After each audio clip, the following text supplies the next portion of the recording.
What is up, everyone? Welcome back to the Raw Prospect Podcast. My name is Imy Nixon. Today is August the 8th, 2022. Okay, there we go. And it's episode 114 of the Raw Prospect Podcast. We're joined by an amazing new guest, the only mentally stable Raiders fan that I know on the planet. Whoa. Mr. Connor Larkin, and of course, my co-host, as always, Michael Ween. What's up, guys? What's going on? Good to be here.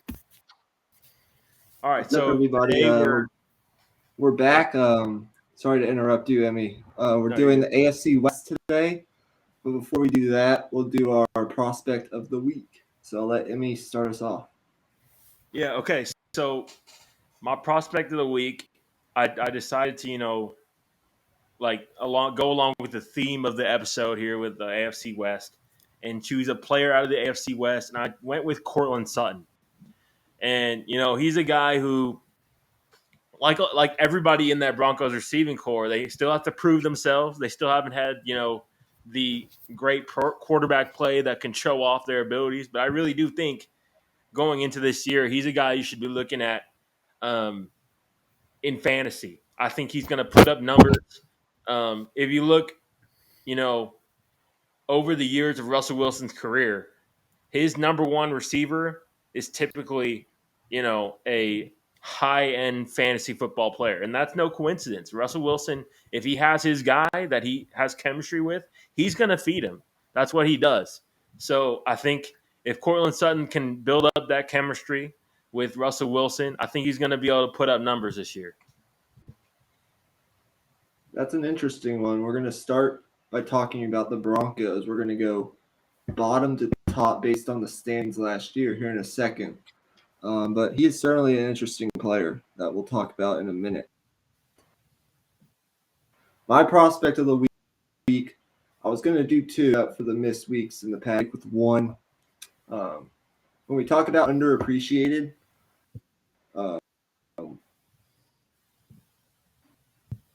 we on this podcast sometimes ignore the special teams aspect of football. It's really easy to do that. And we don't talk a whole about kickers, except today it was announced that Justin Tucker signed a $24 million extension with the Baltimore Ravens.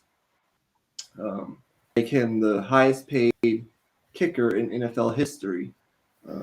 And I just thought we'd give him a shout out. Obviously, an alum of the University of Texas, where I attend school. Probably the best kicker in UT history, and also is on pace to be one of the greatest kickers in NFL history, as he is now the NFL's most accurate field goal kicker ever at a career 91.6%.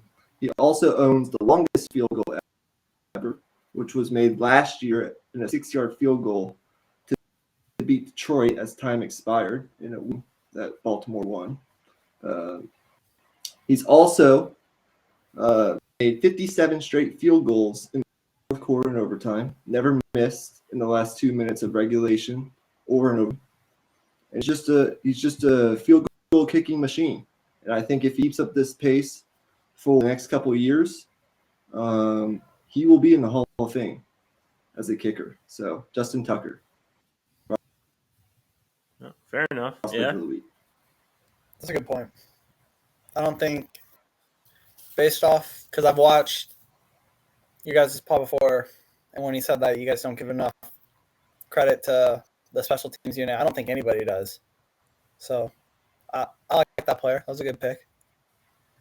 I was torn when he told me about picking a player for prospect of the week, because who I wanted to say is a rookie, and I don't feel like someone. No, it can be a rookie. That's fine. Yeah, but it's easy to be underappreciated as a rookie. Is kind of expected.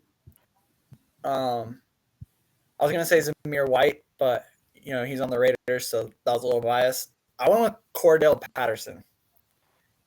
Okay. Because I don't think he gets talked about enough for what he's done the past couple years, just being on not the greatest teams. He played for Atlanta last year, I'm pretty sure. The year before that, he played for, I think, the Bears maybe. Yeah, Chicago. Then he played for New England. He did play for the Raiders at one point, and he just kind of bounced around. And I don't think he was ever utilized the right way as like that almost Deebo Samuel running back receiver sort of gig.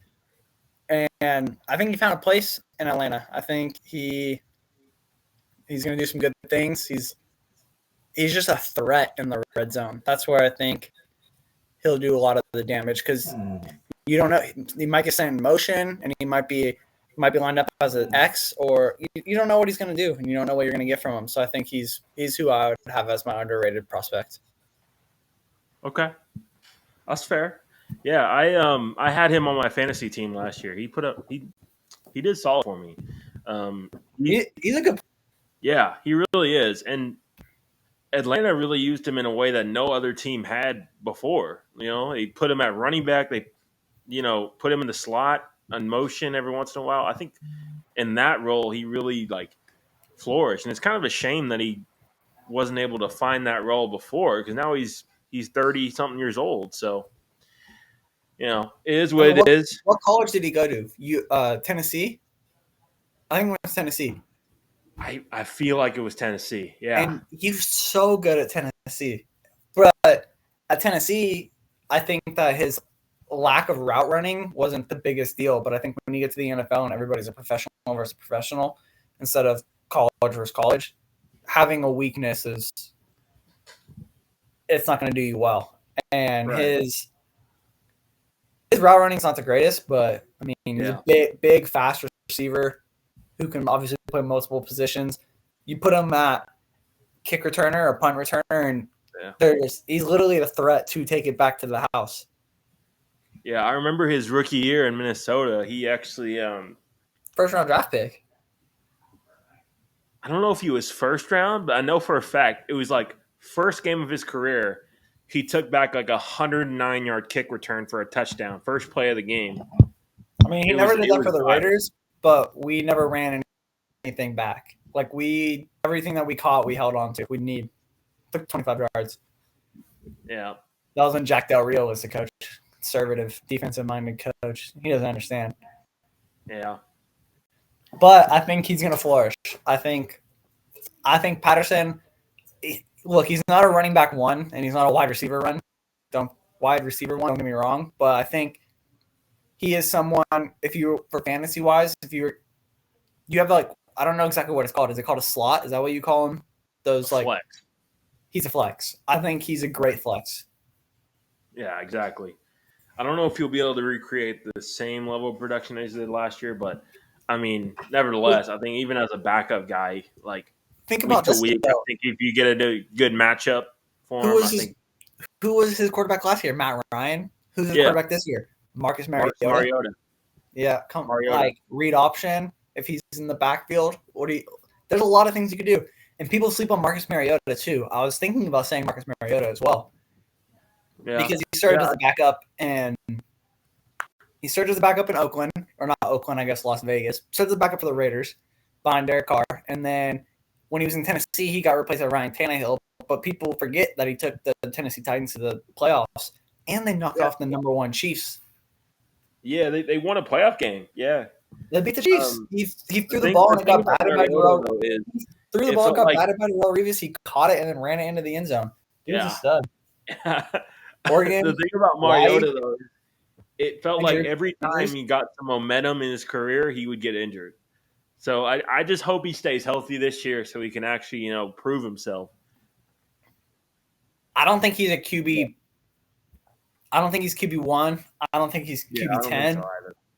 He's going to be – I think he's going to be somewhere between 15 to 25. Just because I don't think the attempts are enough. Yeah. But we're taking away from my pick, and it's Cordell Patterson. Right. Exactly. Well, I just got a text from Michael. His Wi-Fi crashed. So we're going to pause the show real quick, guys. We'll be right back. As soon as Michael gets back in, we'll resume the show and talk about the Broncos. For sure. We'll be right back. Let these dogs out. All right, we are back. Sorry for the technical difficulties, guys. But now we can get into our AFC West preview, starting with the Denver Broncos. So just to intro things, the Broncos, obviously the main addition was Russell Wilson. They traded for Russell Wilson in exchange for Noah Fant, um, one other player, I believe, and then draft compensation. That was the big move. That was the move that all the Denver fans were waiting for. They had been waiting for their quarterback for years. But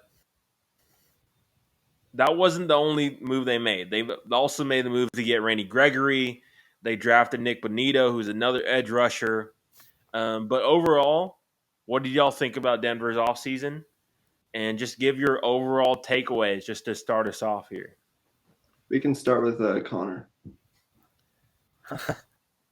Okay, so I personally don't like the Broncos, but I'm not going to be biased at all, other than the fact that Tim Patrick went down, and that's a big blow for them, I think, because I don't know if he's probably going to be the wide receiver 1 or 2. That's what I think, at least. I don't know which role he was going to play, but I think him going down is not good for them. And Russell Wilson, but I don't.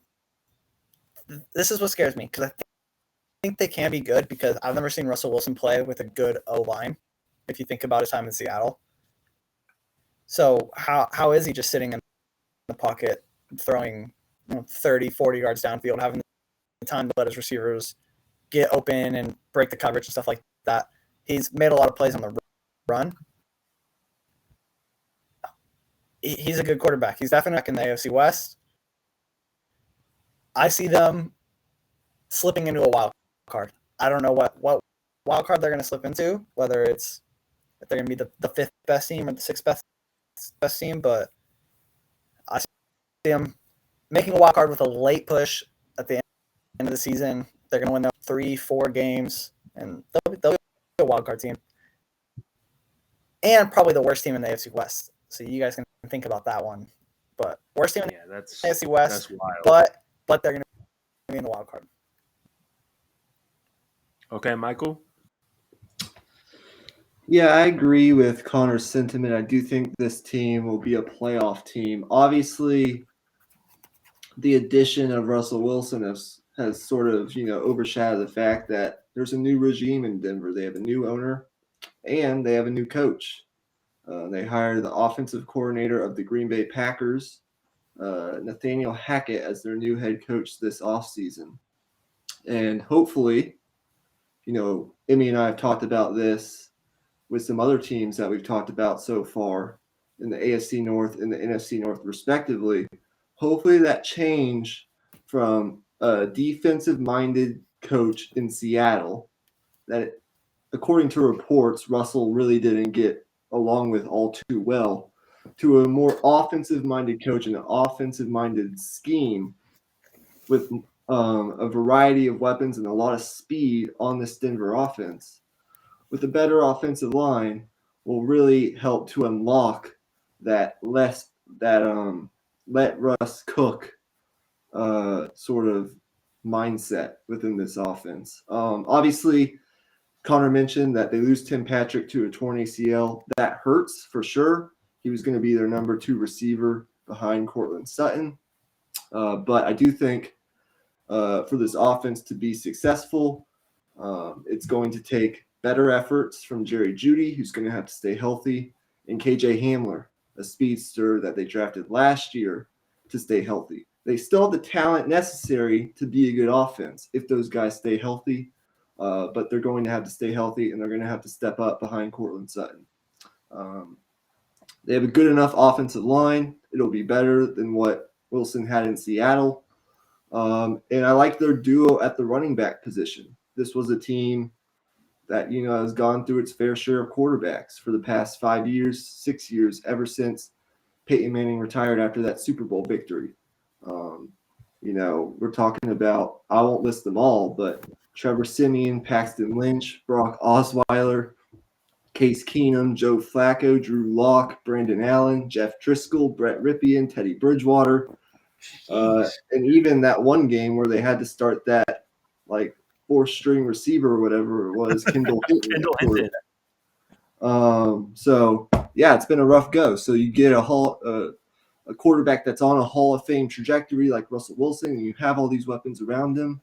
It should be a much improved offense, as they haven't had this caliber quarterback since the Peyton Manning days. And even in those Peyton Manning days, he was on, his last, it was the twilight of his career.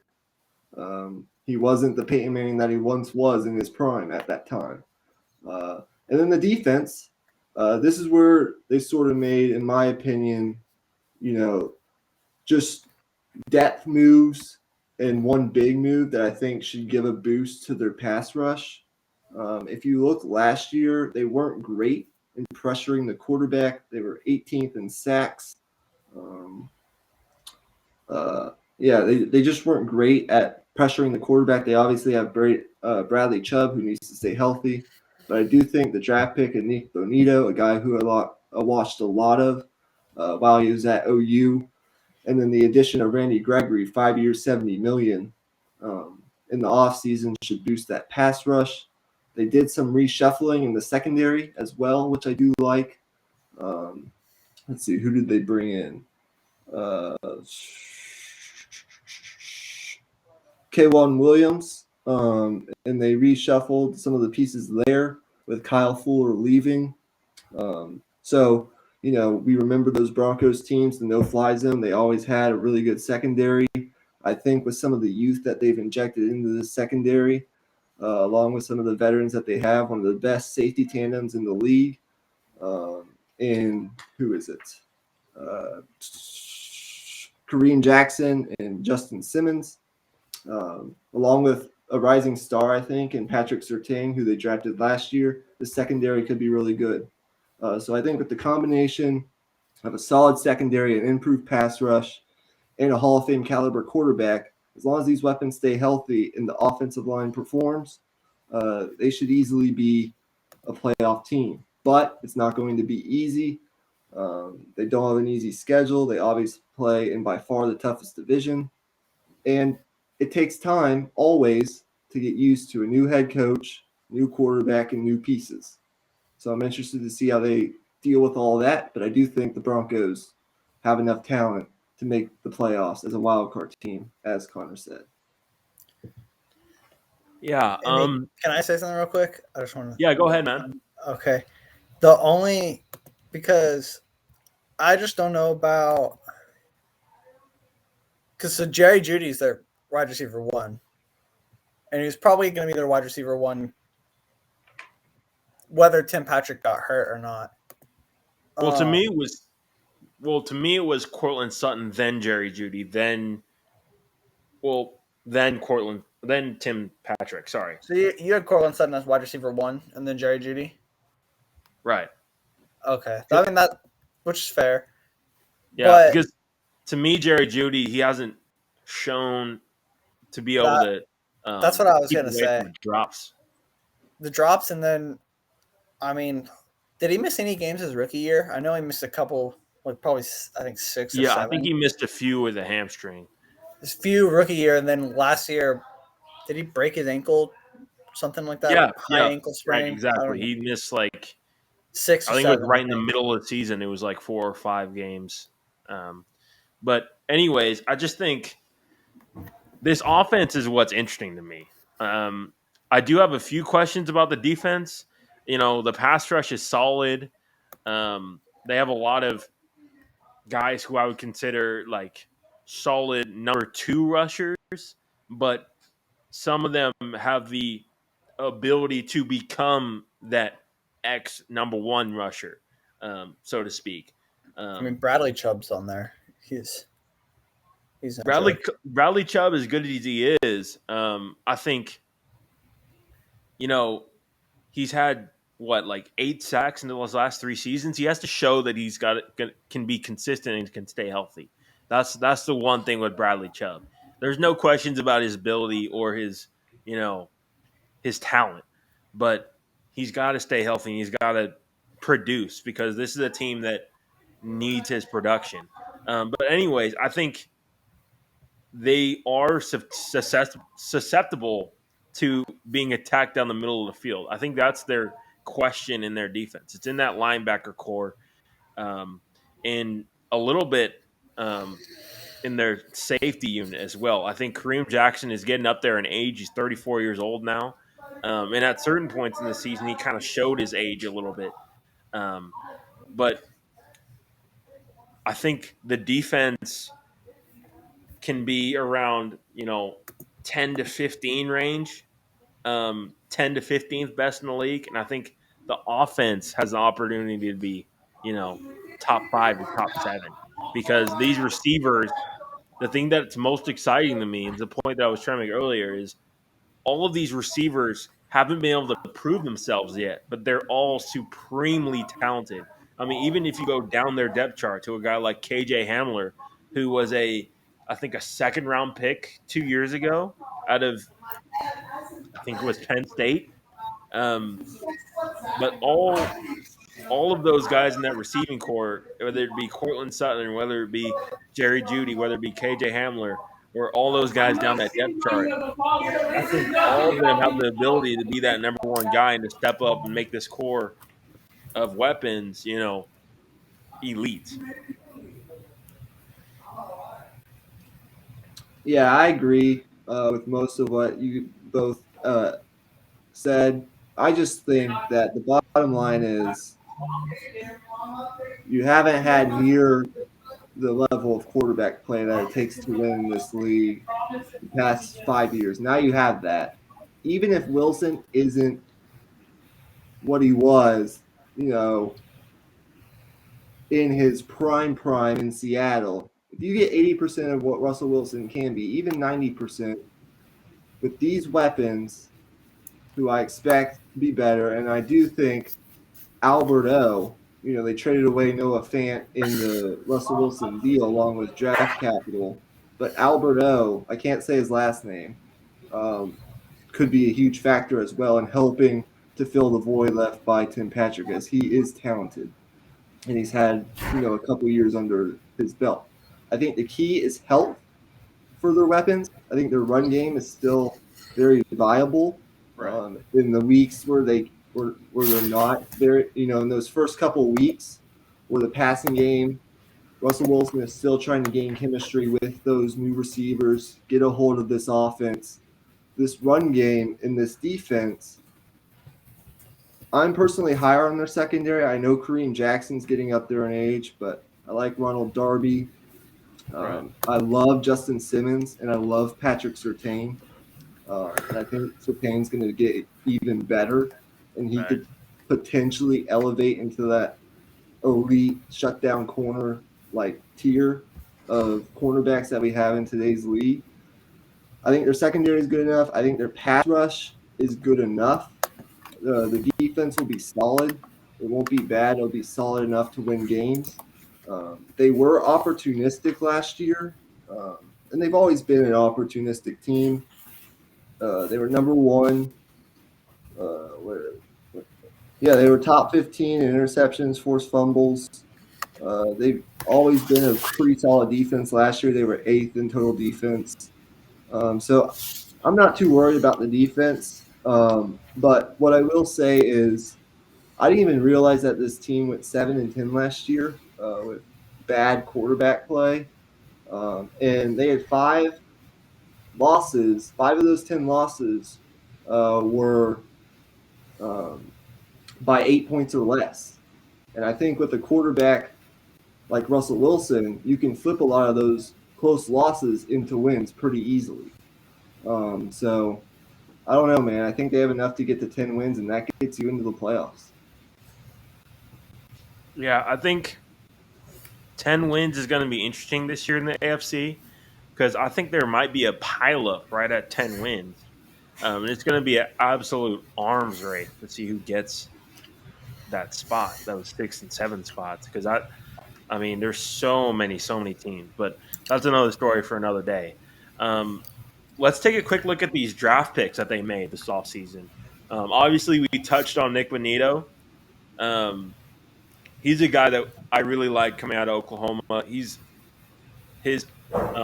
athleticism is amazing, honestly. And if he can just hone in some pass rushing moves, I think he has the ability to become a elite pass rusher. Believe it or not, as a second round pick, that's amazing value. Um, but I think as a rookie, I think you can maybe design, stunts for him, get him, coming off the edge, maybe on blitzes here and there. But I don't see him, playing too many snaps outside of, pass rushing downs, third down and long, that kind of stuff. Um, Let me see here. They really Transaction. didn't. They didn't address their inside or outside linebacker issue whatsoever, because I Right. think you mentioned it earlier. The middle of the field is kind of a big problem for them, Mm-hmm. and I think did they draft the safety? I think they did, like Delarian Turner or something out of Oklahoma. He's a safety, but I don't know how well he is. 5th-round draft pick. But they didn't address the inside of their field, and that's where kind of teams can pick you apart. Right. Exactly. Um, I did find that interesting that they didn't end up drafting a linebacker, but um, I think they went the route of adding depth to a lot of their other positions, which I think is fine considering they didn't have their first round pick. But I definitely do think there's a hole in the middle of that defense for sure. I mean, at this point, they could have gone into the draft going best player available. Right. Like, they got their quarterback they wanted. They traded away the picks they wanted. They thought maybe they didn't have a need for anything because quarterback was obviously their biggest issue. And they were like, build around him, best player available. Right. Exactly. Michael, you got anything to add on their draft class? Not really. I just think we're not really making official predictions yet, but the over under on the Broncos in Las Vegas right now is 10.5 wins. I do think that is a little heavy or a little high.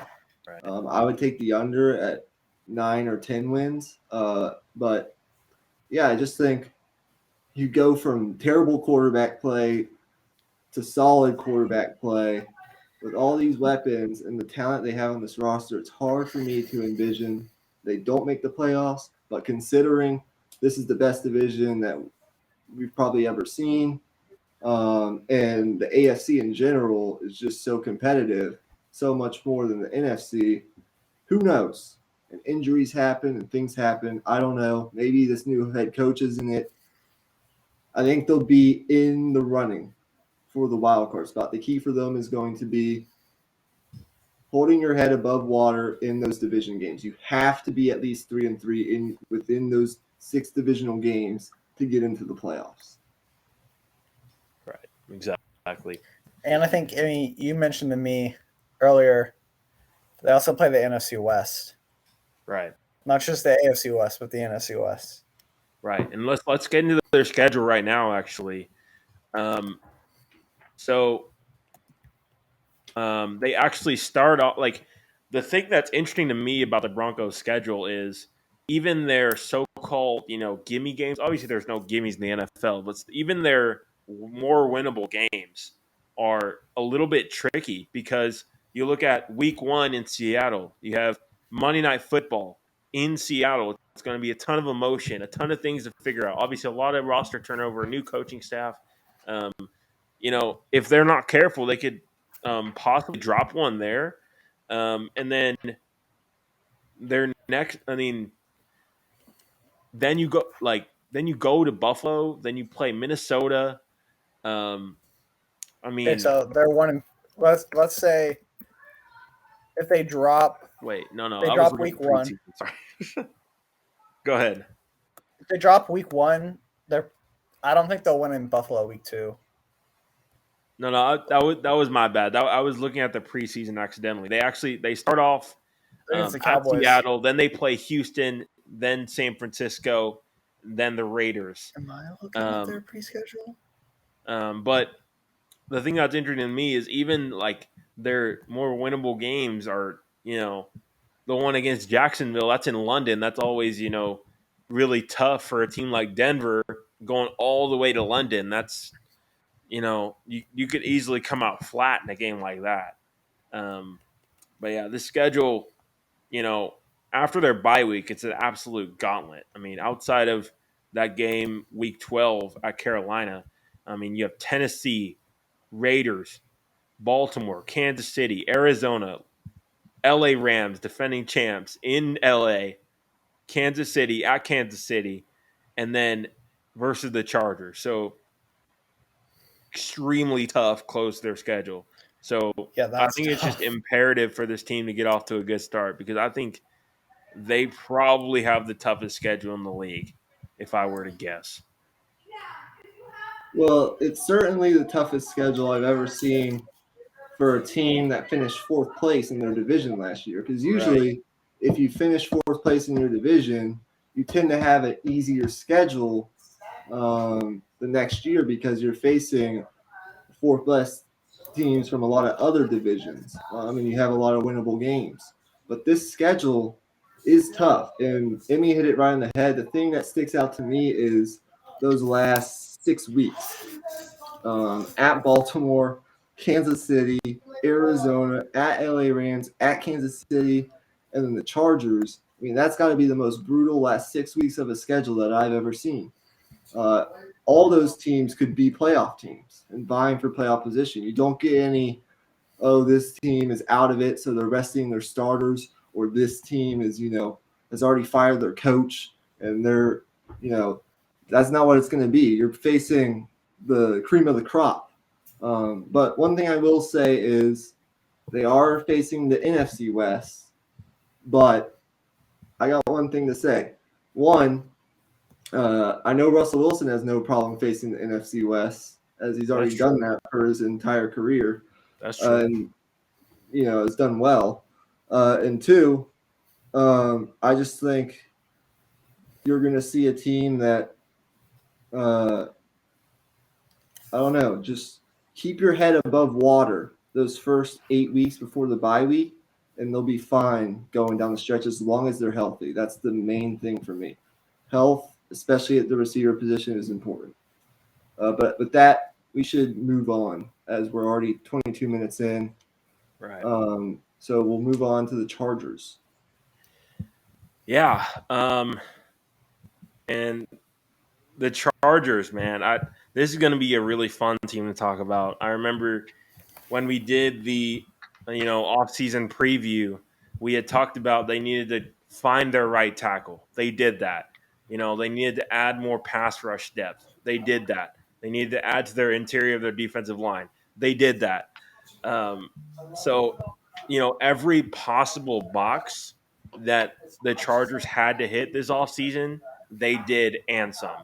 If you look at, the addition of a J.C. Jackson to go opposite of their already good, solid corner on the other side. I can't think of his name right now.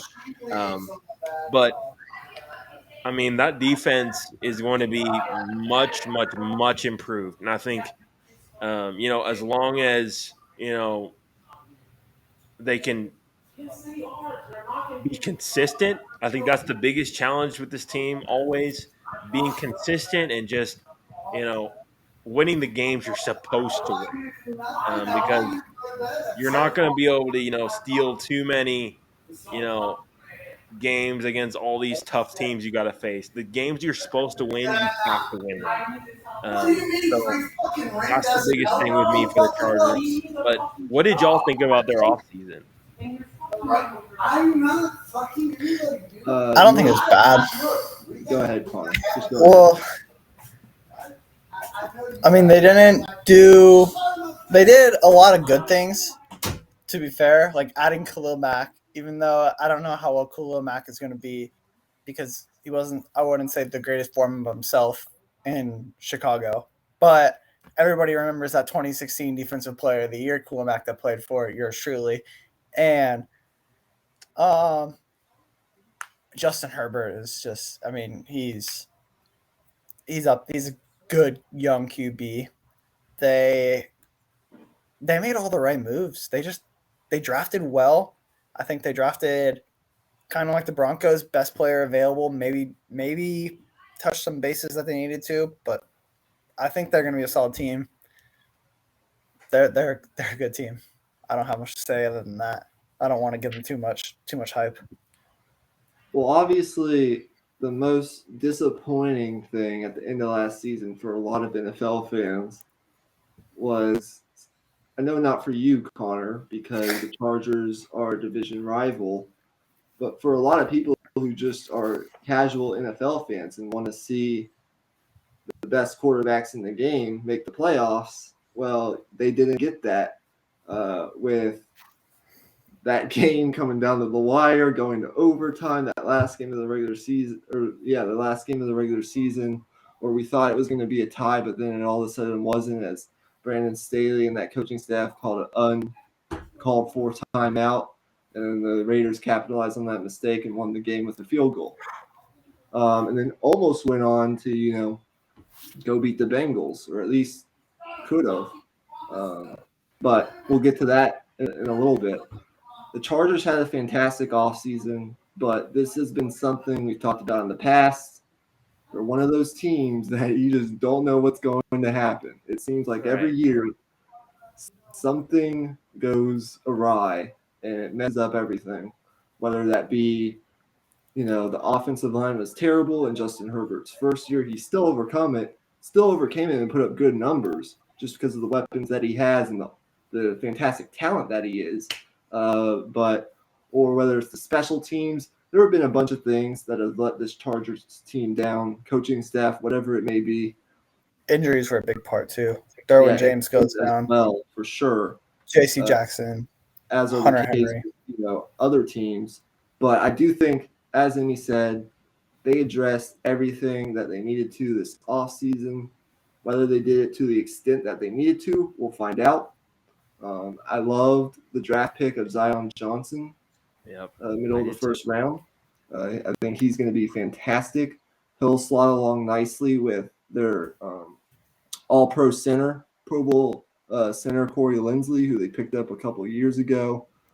Matt Filer's a nice guy to have at the left guard position. I do think that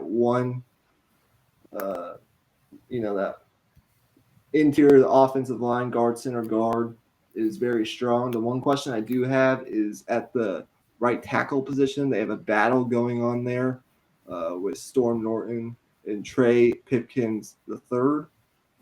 We don't know who will start there. It's been kind of a weakness on this offensive line after they lost Brian Bulaga. So that's my one, that's the one weakness on the offensive line, but I do think the rest of it is strong. With Rashawn Slater coming into his own in his second year at Northwestern. He had a fantastic rookie season, and he's going to be good for a long time. So they arguably have the most valuable asset you can have in sports, which is an elite quarterback on his rookie deal.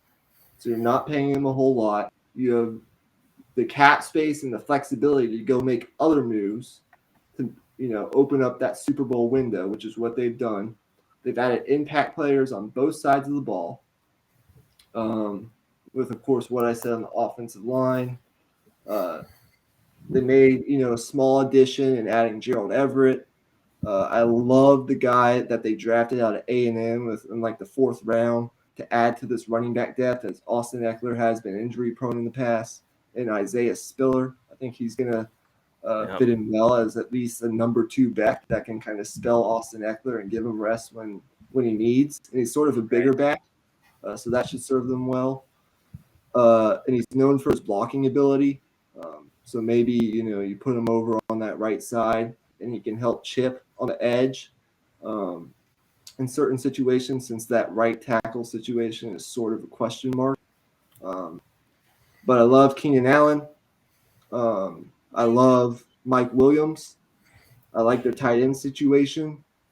I like Austin Eckler when he's healthy. I like this offensive line. I think the offense should be good.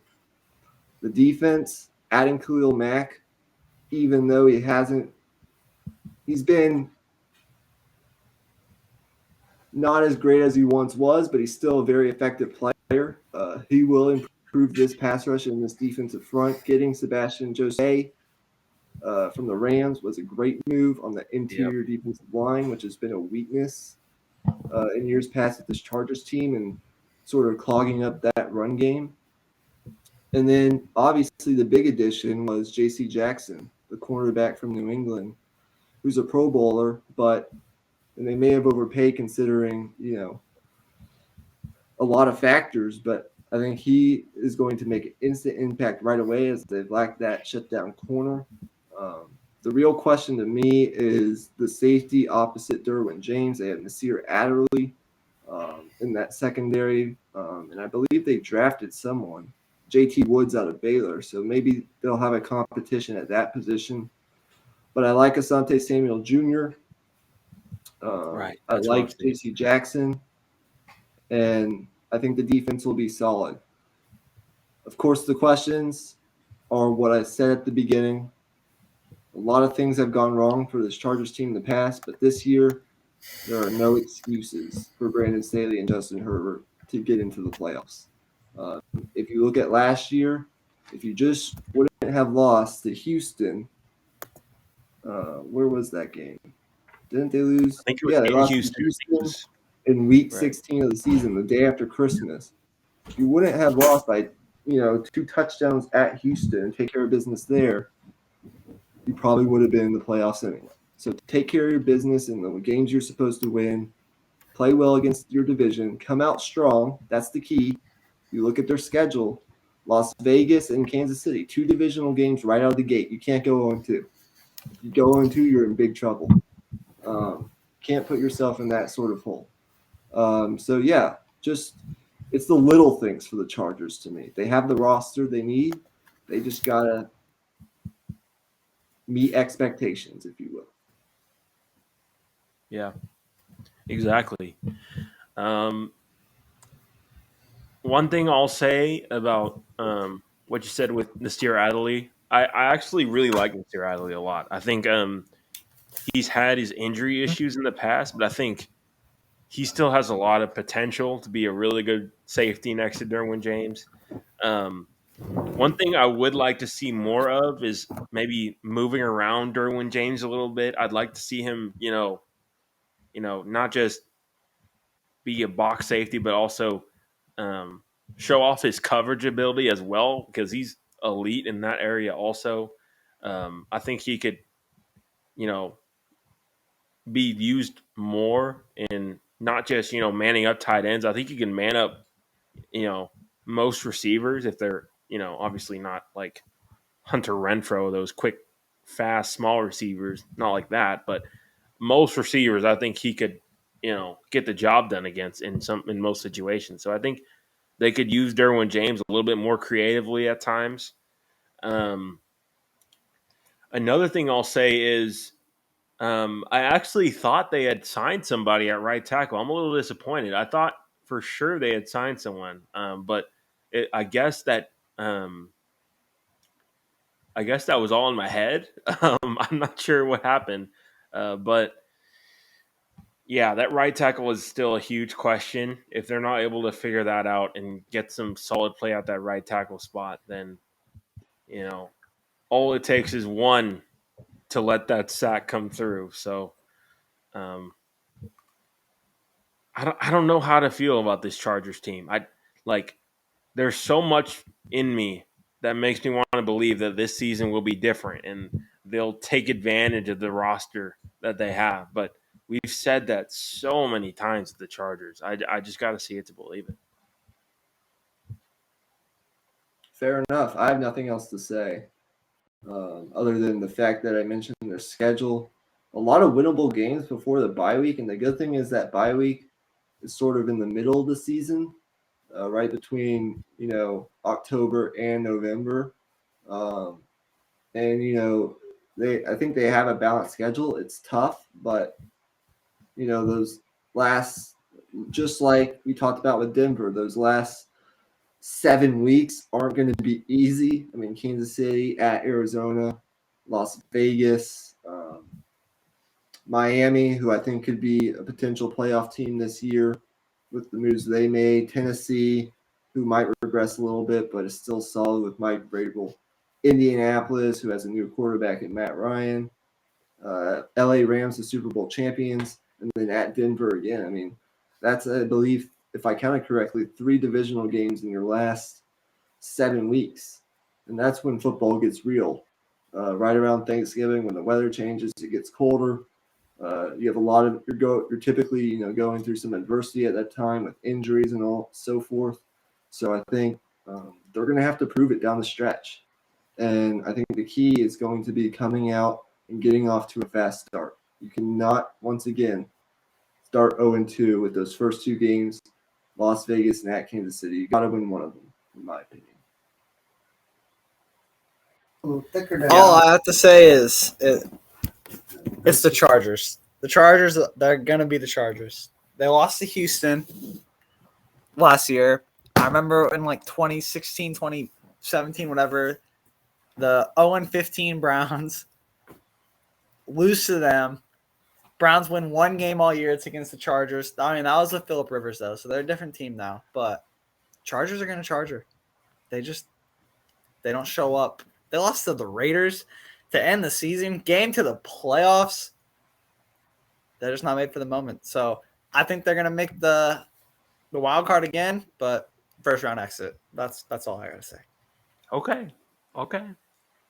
Wise words from a Raiders fan who's seen it in that division. So he knows what he's talking about, guys.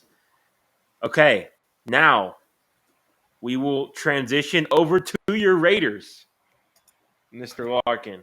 And you want to pull that hat out? I think it's time, man. I actually lost the hat. I don't know where it went, but I got the Waller jersey on, so that's all that matters. Well, to our listeners who are listening on Apple or Spotify, Connor actually had a Raiders hat earlier that he was going to put on when he started the Raiders part of the episode. But anyways, man. They're winning the chip. That's all I got to say. They're 17-0, winning every playoff game. There's no bias to it, nothing. It's just facts. Yeah. Best receiver in the league. Cowboy fan counterparts right now, except for the Raiders. Best receiver in the league. A reborn Josh McDaniels who failed as a coach and a different AFC West rival that we don't even need to mention, and spent time with Bill Belichick. What else do you want me to say? If we can figure out our O-line, Brandon Parker just went down today. He's going on RI. That's our right tackle. Alex Leatherwood, first-round draft pick. Probably, I think he's been taking reps third string in training camp. It's time for him to transition to right tackle because he's got drafted as right tackle, sucked, played right guard. Now he's going back to right tackle again to replace Brandon Parker, who just went on IR for like a torn pec, I think is what it was. His season's over. We got Will Compton. We'll probably pick him up at some point and then cut him again like we did last year before we made the playoffs. And I think Derek Carr's underrated. A lot of people sleep on him. I'll tell you this. I'm picking him up in fantasy. I'll reach for him. Devontae Adams, Hunter Renfrow, Darren Waller, Josh Jacobs, DeMarcus Robinson, Ty Johnson. I don't see many teams that can put up 30 points a game, but I think we can. It just revolves around number 4 and our O-line because our O-line might be terrible and his back might be on the ground every play. And then if the quarterback's back is on the ground, you're screwed. Yeah, fair enough. But I don't think we're winning the division. I think, again, just like the Chargers and the Broncos, we are a wild card team. And it just depends on what point do we get hot or if we sneak into the wild card.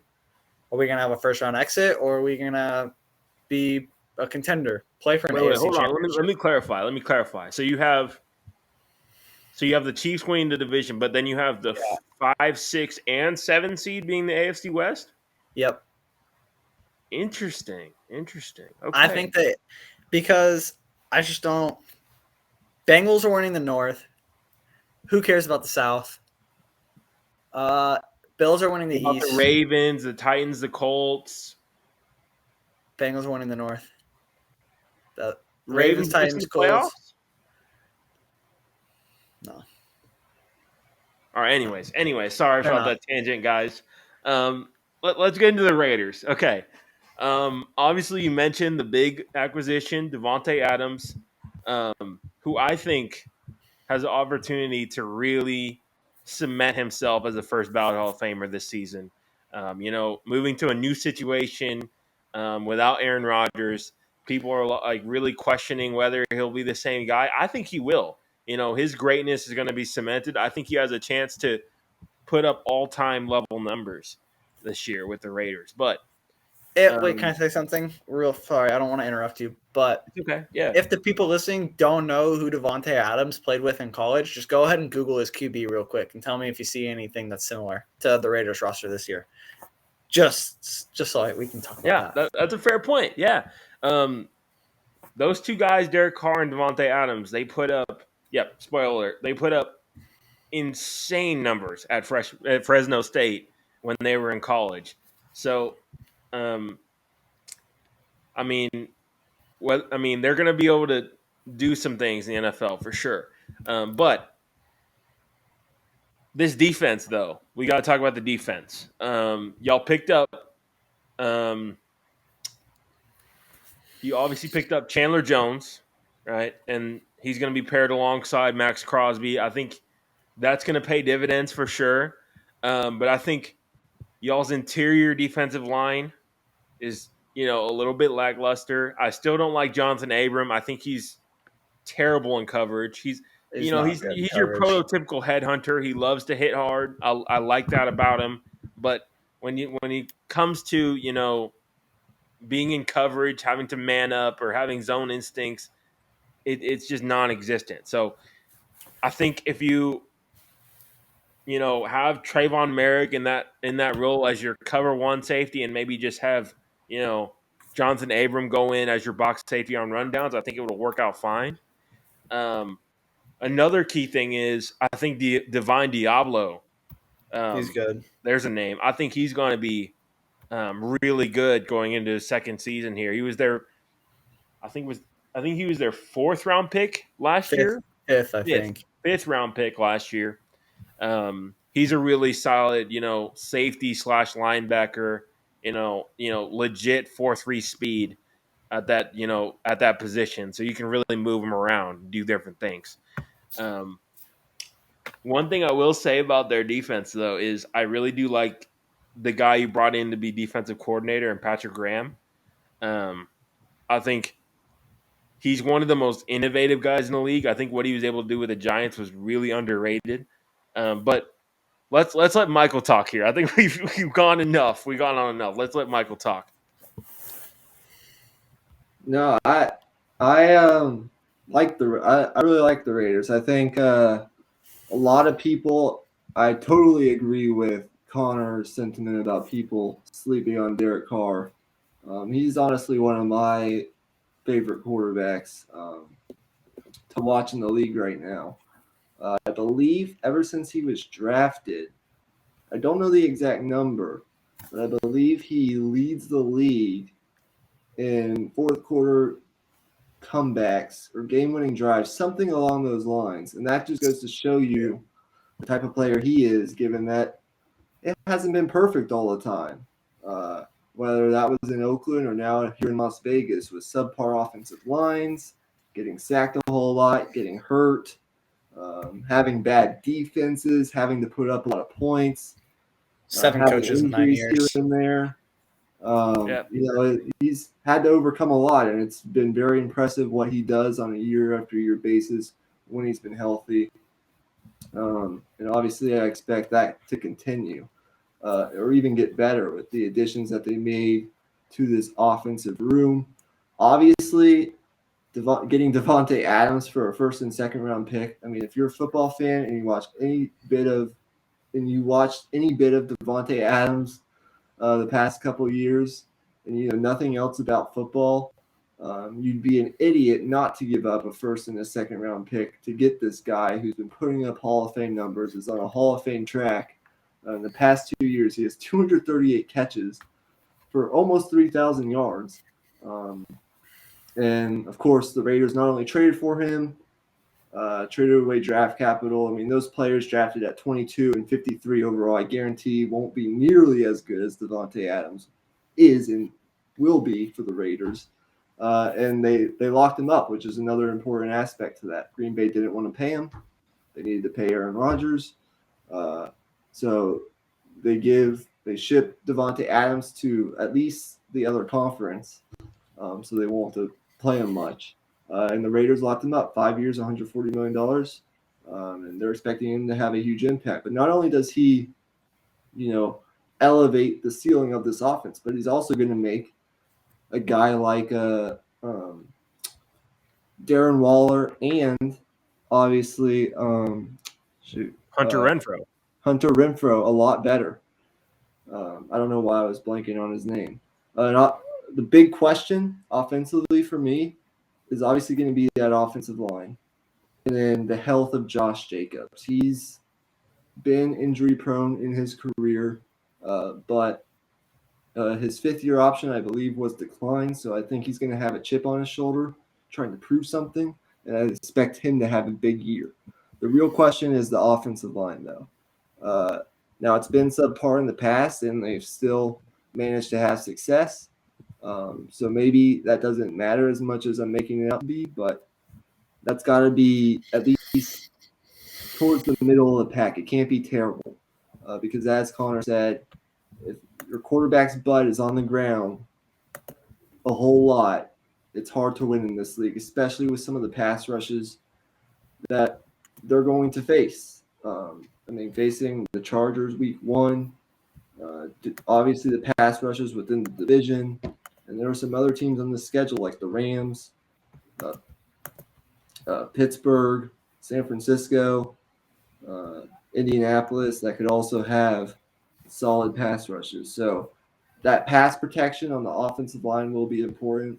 But with what Derek Carr has proved up into this point in his career, with Josh McDaniels as sort of that offensive mind now, I do think as long as he learns from his mistakes with his disastrous tenure with the Broncos, and this team is better than that team, I believe, things should go relatively smoothly, and this should be a high-scoring, explosive offense. Question on defense is the secondary. We'll see what happens with that. I do like some of the young players that they do have, but they just got to prove themselves. I love their pass rush. Adding Chandler Jones is awesome. A guy, who's had 107.5 career sacks. That can never hurt. And yeah, Patrick Graham is obviously an underrated factor here. Had success in coaching the Giants. Has been in the league a long time. Knows what he's doing. And I think that should help as well. Yeah, I don't know. It's a tough division. The schedule obviously is never going to be easy. It's the NFL. Teams can have easy schedules, but they're really not easy when you actually look at the parity of today's NFL. I really like this Raiders team. I think they could definitely get into the playoffs again. I don't know about winning the division. Maybe if some things break right for them, and it could happen. But I think as long as Josh McDaniels learns from his mistakes, the offensive line is closer to average than to bottom of the league, and the secondary is solid and can prevent the big play. That's the most important thing, I think. Then this Raiders team is going to be dangerous.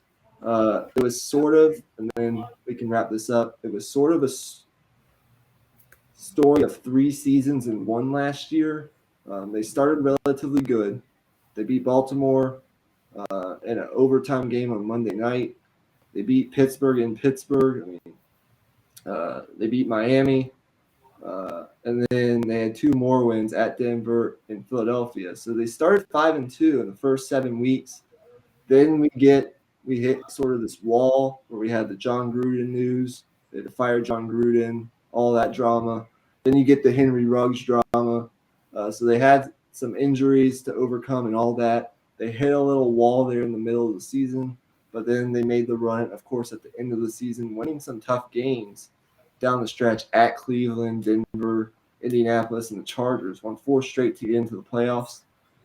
And at one point in time, sort of reminded me of the 2005 Steelers in a way that, they were struggling in the middle of the season. They won their last 4 games to sneak into the playoffs as a wild card team, and then they were on the verge of tying the game, in that wild card game at Cincinnati, who went on to represent the AFC in the Super Bowl. And if they had, they could have gone for 2, maybe even won the game. Who knows? But regardless, I do think this team's talented enough. They got better on both sides of the ball. No question about it. It's just the coach for me and the offensive line that are questions. Yeah, and one last thing I want to say before we move on real quick is I have a question. I have some questions about how this style of play will fare in, November, December. I think there's going to be a lot of fireworks early in the season. There's no question about that. But in November and December, when things get colder, obviously this team plays in the dome. But when they're on the road and things get colder, things get a little tougher. I want to see if they can, embrace that physical mindset and embrace the running game a little bit as well. So as long as they can do that, I think they'll be just fine.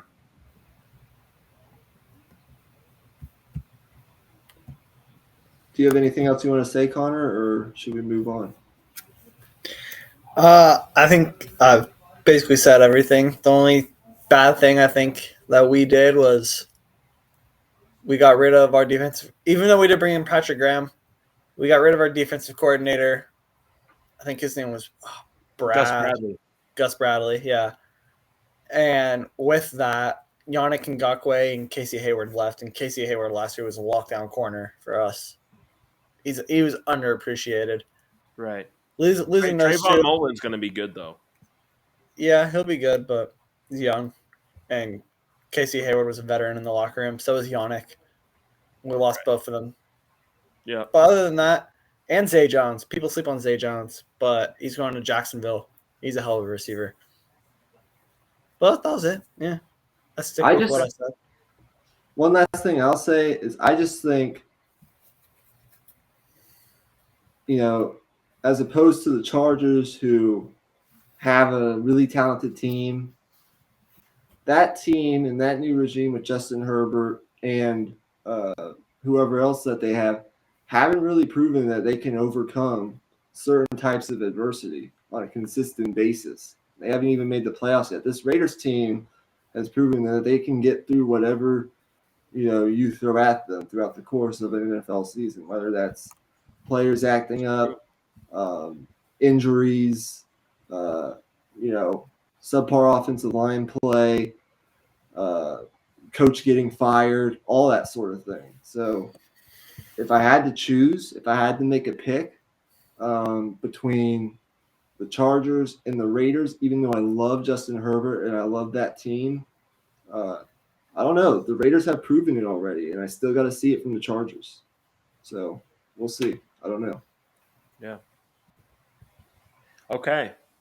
Now for our last team in the AFC West, it's going to be the Kansas City Chiefs, who a lot of people are low on at the moment for good reason.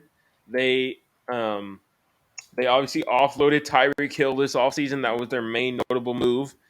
There's been a lot of speculation about how they're going to recover from that, but they did sign some receivers in free agency. They signed Juju Smith-Schuster, as well as a couple other guys. I can't quite remember. Here, the transactions are right here.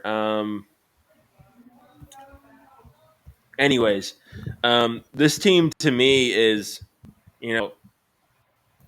it's going to be interesting because I think in a way they'll start off better because they'll be hungrier.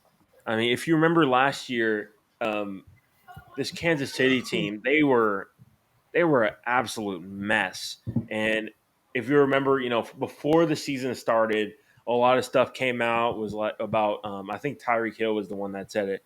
They were about them saying they were looking to go 17-0 and all this stuff, blah blah blah blah. And then they go out week one, they just barely beat the Browns, and they just kind of stumble out of the gates.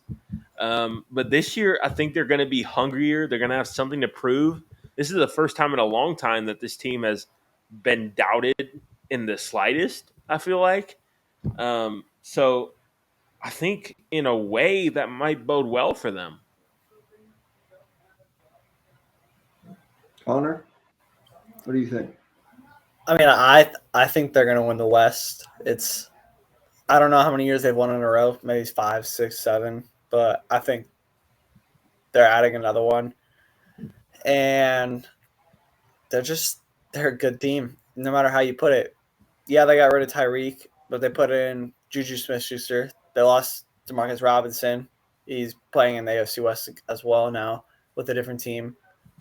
But I mean, they had a bunch of draft picks, 2 first-rounders, and I just don't. They have Patrick Mahomes. There's nothing wrong with them. There's nowhere where I look because really, do you know who they added in the middle of the season last year? I can't think of his name right now. It was on the defensive side. They weren't that good on defense, and as soon as they added this veteran leader, He was from Pittsburgh. what's his name? Hold on. I can't think of his name. That was. I can't think of. What is his Oh my name? goodness. Sorry, I didn't mean to mess things up, but once they added him, whatever his name is, if you find it, just shout it. I don't really care.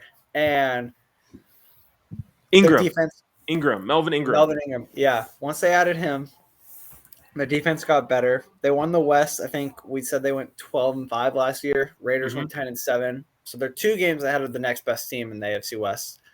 And I don't know if they got 2 games worse and other teams got 2 games better, or if they got 1 game worse and other teams got 1 game better. I just think they're still above. Will it look as dominant as it was? I don't think so. But I think they're going to find a way to just, whether they go 12-5 or they go 13-4 or even 11-6, I think they're the number 1 team going into the AFC West, and they make the playoffs. And they'll play whoever they play. But I think they're winning the West. I don't think anything they've done is bad. I think they've done good things. So that's all I have to say. Okay, fair enough. I mean, some of these moves on defense, a guy like Carlos Dunlap to be depth off the edge, a veteran who's been there, done that. I think that's a solid move that no one's really talking about. A guy like George Karlaftis, who they added in the draft, he's a absolute stud coming out of Purdue. I really liked his draft profile a lot. He's like 6'5". I mean, the dude is freaking huge. I think he'll be pretty solid. And a lot of people are forgetting about Frank Clark as well.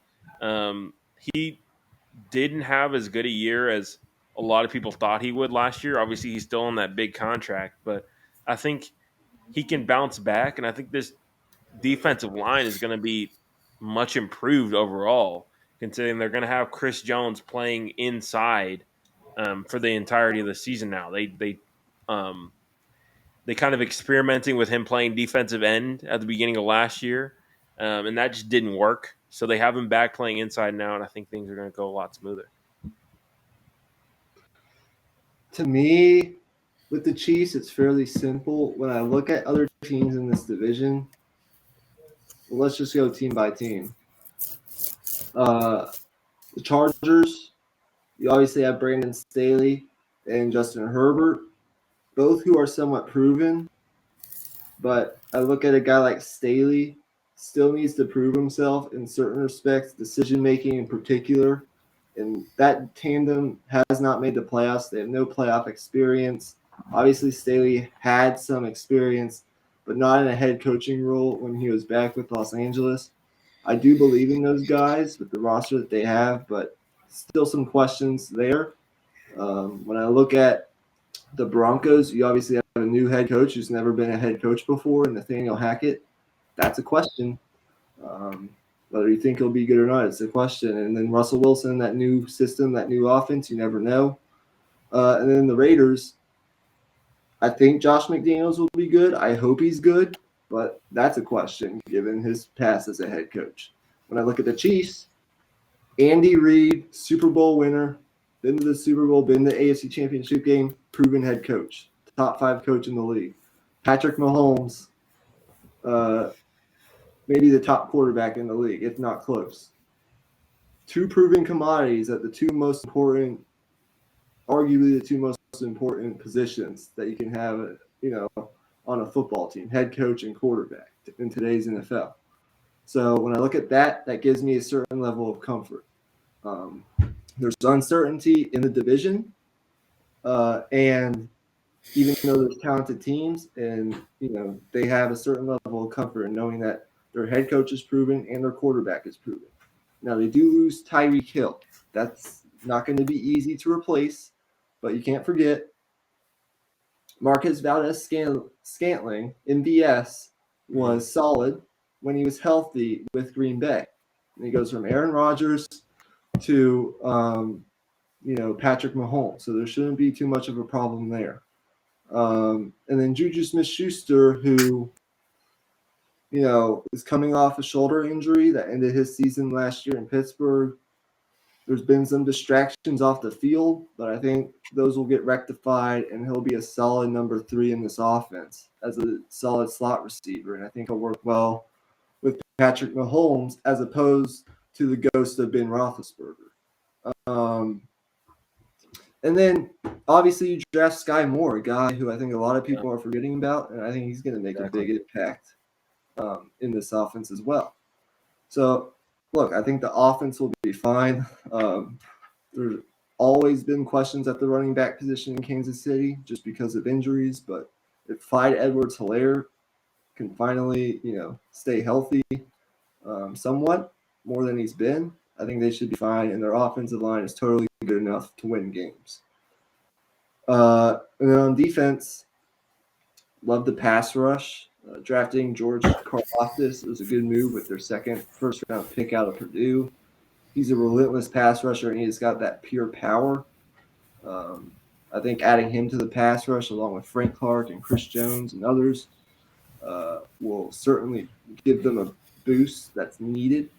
And then I obviously love that they traded up to go get Trent McDuffie, the corner out of Washington, to inject some youth into the secondary. My 2 biggest questions for this defense are, number 1, you lose a guy like Tyrann Mathieu. I don't think that can be the impact of that can be understated. Right. Given that he is in the latter stages of his career, he is getting up there in age, but he was that linchpin in that defense. And when he was on the field as opposed to when he was off the field, they were 2 totally different defenses, at least in that back end. So I don't think that can be understated. But look, Justin Reed, who they went out and signed from Houston, is a totally capable replacement. But he's not Tyrann Mathieu. So that's number 1. Obviously, you have some youth in the secondary. Trent McDuffie is a rookie. He's still got to prove himself. And then the linebackers, I never really loved their linebackers, but Nick Bolton is a guy who needs to make an impact if this defense wants to reach the next level. He's been solid in that position as a new leader of that middle of that defense, coming out of Missouri. Racked up a lot of tackles last year, but was bad in coverage. I don't like the fact that he allowed an 81% completion percentage while in coverage last year. I do think that's a question as well. Coverage over the middle with those linebackers. But when I look at this Chiefs team, as I mentioned before, it's proven quarterback who's won a Super Bowl, proven head coach who's won multiple Super Bowls. No other team in the AFC West can say that. And even though you lose Tyreek Hill, a guy like Andy Reid is going to figure this thing out. You still have talent in that receiving core. You went out and made the necessary moves to try to replace Tyreek Hill sort of by committee with guys who are proven in their respective roles. MVS and Juju Smith-Schuster. Add a guy like Sky Moore, I think will add a different aspect to this as well. You have the offensive line, and you have a good enough defense. So to me, as long as things don't go awry, I do see the Chiefs winning the West. And if you look at their schedule, they do get sort of a break as opposed to the other teams in their division. The last part of their schedule isn't near as tough as the other teams. Now they do have some tough games out of the bye week: Tennessee, the Chargers, and the Rams, and Cincinnati. But those last 5 weeks, Denver, Houston, Seattle, those are all winnable games. And then I expect, with what the Chiefs have, you could probably sneak out a game against Denver or a game against Las Vegas, depending on what's going on at that point in time. I do think the last part of their schedule is a little bit easier than the other teams in their division. So with all that being said, I still really like the Chiefs. Not going to make any predictions yet, but I'm not, too worried about the situation in Kansas City. Yeah. I think I agree with that. I agree. Okay. Y'all have anything else to add about the Chiefs before we wrap up?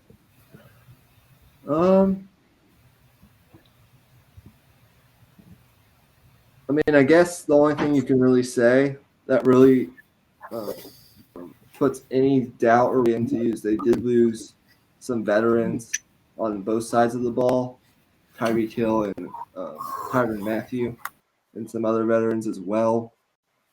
I think there will be maybe some chemistry issues with this new revamped receiving core early in the season, and a lot more is going to fall on the shoulders of Travis Kelce at the tight end spot. But, I think they'll work it out. And last year they started sort of slow. They had a tough September, but they eventually did enough to win this division and get into the playoffs.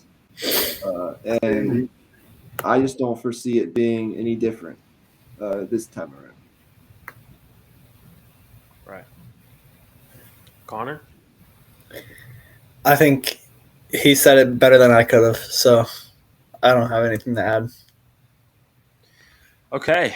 Well, that's going to do it for AFC West, guys. Connor, thanks for coming on, man. That was fun.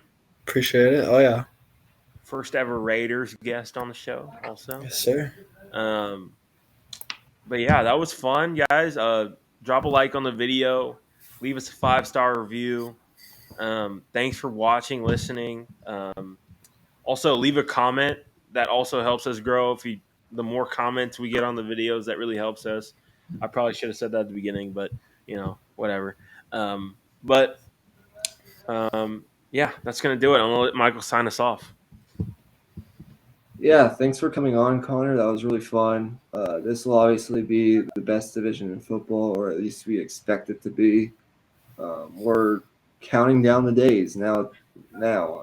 We're 19 days from the kickoff of college ball, and we're about a month from NFL kicking off officially with the regular season. So, yeah, these are fun episodes, and we'll be back for another one soon with the NFC West. That will be up next. But with all that being said, I guess just like the Chargers' chances of making the playoffs once Brandon Staley called that timeout at the end of the game last year, we are gone. Peace out. Thanks so much for watching. If you enjoyed that video, make sure to click on one of these 2 videos right here. Our latest video right here on the left, or the video YouTube recommends for you on the right.